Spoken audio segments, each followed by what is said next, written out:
ರಾಜಣ್ಣವರೀಗ ನಿಮ್ಮ ಅಧಿಕಾರದ ಅವಧಿಯಲ್ಲಿ ಇರುವಂಥ ಬೆಂಗಳೂರು ಈಗಿನ ಬೆಂಗಳೂರು ಹೇಗಿದೆ?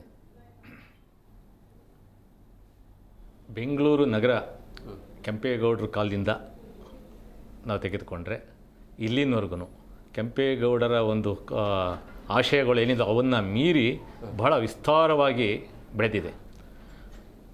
ಆದರೆ ನಮ್ಮ ನಗರ ಯೋಜಕರು ಏನು ಟೌನ್ ಪ್ಲಾನಿಂಗ್ಸ್ ಸಿಟಿ ಪ್ಲ್ಯಾನಿಂಗ್ ಮಾಡ್ತಕ್ಕಂಥದ್ದು ಮೂಲಭೂತವಾಗಿ ಅಲ್ಲಿ ದಾರಿ ತಪ್ಪೋಗ್ಬಿಟ್ಟಿದ್ದಾರೆ.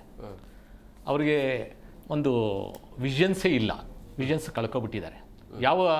ಯಾವ ಉದ್ದೇಶಕ್ಕೆ ಅಂತ ನಮಗೆ ಗೊತ್ತಿಲ್ಲ. ಒಂದು ಯೋಜನೆಗಳನ್ನು ಮಾಡೋದರಲ್ಲಿ ತಪ್ಪು ಮಾಡಿದ್ದಾರೆ, ಯೋಜನೆಗಳ ಆದಮೇಲೆ ಅದನ್ನು ಕಾರ್ಯಗತ ಮಾಡೋದ್ರಲ್ಲಿ ತಪ್ಪುಗಳನ್ನು ಮಾಡ್ತಾ ಇದ್ದಾರೆ, ಯೋಜನೆಗಳು ಅನುಷ್ಠಾನ ಆದಮೇಲೆ ಅದನ್ನು ನಿರ್ವಹಣೆಗಳನ್ನು ಮಾಡೋದ್ರಲ್ಲಿ ತಪ್ತಾ ಇದ್ದಾರೆ. ನಂತರ ಇಲ್ಲಿಂದ ತನಕ ಇದು ಪ್ರಸ್ತುತ.